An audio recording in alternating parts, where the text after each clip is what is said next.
जय श्री कृष्णा, जय श्री राधे। हमें मितव्ययी बनना है।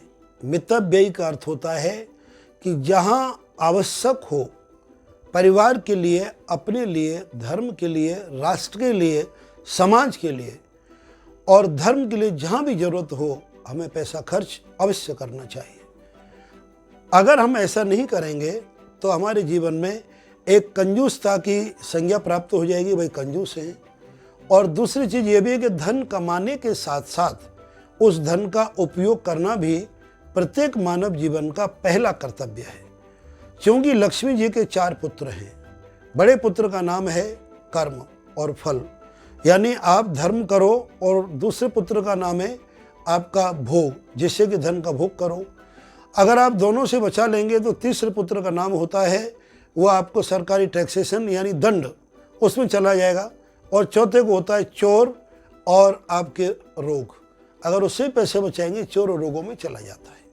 तो आज मैं एक लघु कथा के माध्यम से आपको ऐसा समझा रहा हूँ कि हमें चतुराई करनी चाहिए और पैसे का बड़ा संजोके भी रखना चाहिए। यहाँ तक हम सत्य मानते हैं, किंतु भगवान के साथ में चतुराई करके पैसे को बचाने की एक बड़ी ज़्यादा आपको अपनी बुद्धि का प्रयोग नहीं करना चाहिए। इसके बारे में बहुत छोटी सी एक लघु कथा बता रहा हूँ। एक बहुत ही धनी और संपन्न सेठ थे, लेकिन उनकी कमी कि हमेशा पूरे नगर में कंजूसी के लिए प्रसिद्ध थे। चाहे मर जाएं, यानी पुरानी कहावत थी कि चमड़ी चली जाए लेकिन दमड़ी ना जाए। पैसा कभी खर्च करना जानते नहीं थे, बहुत कम पैसा खर्च करते थे। कई उनके मकान थे, बहुत सा धन दौलत, अपार धन दौलत थी। अब सेठ जी वृद्धावस्था में आकर के बीमार हो गए। इतने बीमार हुए कि बहुत से वैद्य, डॉक्टर, चिकित्सक जो समय पर थे, नीम हकीम, सबको बुलाया, लेकिन सबने कहा कि भाई इनकी नाड़ी धीमी पड़ती जा रही है और इनके बचने की उम्मीद कम है।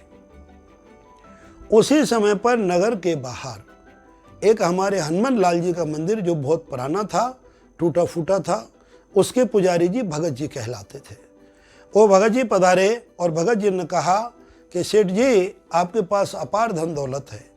बोले भैया सब यहीं रह जाएगी, मैं तो जाने की तैयारी हूँ, मेरी कोई व्यवस्था नहीं है। बोले अगर हनुमान जी ठीक कर दें आपको तो क्या तुम हमारे मंदिर का जीर्णोद्धार करा देंगे?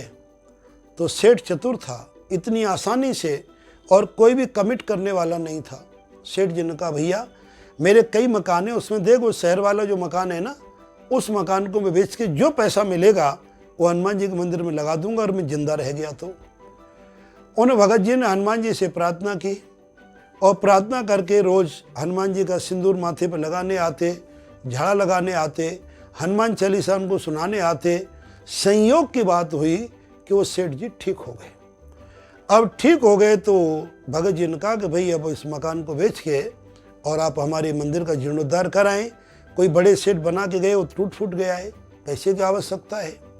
अब सेठ जी पुनः बीमार रहने लग गए कि मैंने कह तो दिया, लेकिन एक मकान बेच के पैसा कैसे खर्च करूं। इसी उधेड़ बुन में भगत जी को रोज टालते रहे, भी यहाँ सोचेंगे, विचारेंगे, कल बताएंगे, परसों बताएंगे। महीनों निकल गए। एक दिन उस सेठ जी के मन में एक युक्ति आई। कंजूस तो थे ही, महाकंजूस की युक्ति उनके मन में आई। जैसे भगत जी आए, भगत जी से बोले, भगत जी, बोले जी महाराज। बोले भाई मकान का मैंने आपको वायदा किया था, मकान बेचना है कि बहुत बड़ी कृपा हो जाएगी सेठ जी आपकी, हमारे मंदिर का, हनुमान जी की मंदिर की भव्यता आ जाएगी। बोले भाई देख, भव्यता आए ना आए इसकी तो मुझे गारंटी नहीं है, लेकिन मकान की पूरी कीमत की मेरी आपकी बात हुई थी। भगत जी का बरोबर, आपने कहा था शहर वाले मकान को बेच के मैं दे दूंगा और मकान से जो पैसे पूरा मंदिर लगा दूंगा। बोले आज मैंने पूरा तय कर लिया है, मकान को बोली लगा के बेचूंगा, और मकान को बोली लगा के बेच करके और जो पैसा मिलेगा वो पूरा मकान का पैसा जा करके मैं आपको आज की आज ही दे दूंगा। पुजारी जी बड़े प्रसन्न हुए भगत जी कि आज सेठ जी के मन में सद्बुद्धि आ गई, लेकिन उन्हें अभी भी भरोसा नहीं हो रहा था कि सेठ जी उतनी आसानी से पैसा दे देंगे। अब क्या था, गांव के 10-20 लोगों को इकट्ठा करके और सेठ जी नगर में पहुंच गए, शहर वाले मकान में। और शहर वाला मकान काफ़ी सुसज्जित था, लेकिन रहते नहीं थे। उसमें मात्र एक गाय की रखवाली करने वाला सेवक रहता था, गाय रहती थी। तो सेठ जी ने हल्ला मचाना शुरू किया कि इस पूरे मकान को मैं 1 रुपये में बेच रहा हूँ, 1 रुपये में, 1 रुपये में।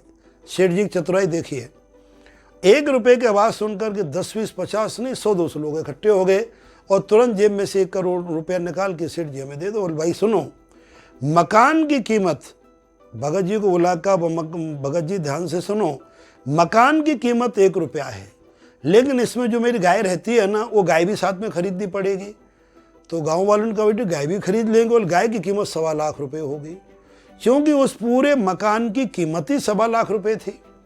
तो सेठ जी ने चतुराई से घर में रहने वाली उस गाय की तो 1.25 लाख रुपए वसूल कर लिए और अपने मकान को 1 रुपए के बहाने बेच दिया। खरीदने वालों ने सोचा भाई 1.25 लाख का माल है, चाहे गाय के बहाने दे चाहे मकान के बहाने दे। तो किसी साहूकार ने खरीद लिया। उसने कहा 1.25 लाख रुपए पहले लाओ, ये तो मेरे खजाने में जमा होगा, और 1 लाख रुपए, वो 1 रुपया मुझे पुनः दो। 1 रुपया दिया और दौड़े दौड़े मंदिर में जाके साष्टांग प्रणाम करके वो रुपये चढ़ा दिया कि हनुमान जी महाराज, मैंने जो वचन दिया कि मकान बेचने से जो पैसा मिलेगा वो मैंने आपको अर्पण कर दिया। लेकिन ऐसे कंजूस सेठों की कहीं ना कहीं पर तो कुछ होता ही है। वो सेठ जी पुनः बीमार हुए, फिर हनुमान जी और भगत जी कोई उनके सामने नहीं आए, और जल्दी ही सेठ जी पूरी धन दौलत छोड़ करके इस संसार से विदा हो गए। फिर उनकी किसी ने नहीं सुनी। इस लघु कथा का हमारा उद्देश्य ज्ञान संचार ये कराना है कि हमें मितव्यता अपनानी है, लेकिन प्रभु के सामने हमने कोई चतुराई नहीं करनी है, क्योंकि भगवान श्री राम कहते हैं कि निर्मल मन मोहु जग भावा और मोए कपट छल छिद्र न भावा। अगर आप भगवान के सामने कपट छल छिद्र अपनाएंगे, उसका परिणाम आपके जीवन में बहुत जल्दी आने वाला है। अतः भगवान के सामने समर्पित रहें, जितनी श्रद्धा है उतनी अवश्य करें, और भगवान के सामने चतुराई करके आखिर जाओगे तो कहाँ जा सकते, यही तो सोचने की बात है। अतः चतुराई तुम अपने व्यापार में करो, परिवार में भी ज़्यादा नहीं करनी चाहिए, परिवार चलाने तक करो, मक्कारी के रूप में नहीं। अतः हमें कंजूसी की सीमा से पार होकर के दानशीलता अपनानी है, अपने जीवन में सुखों को अपनाना है। जय श्री कृष्णा और जय श्री राधे।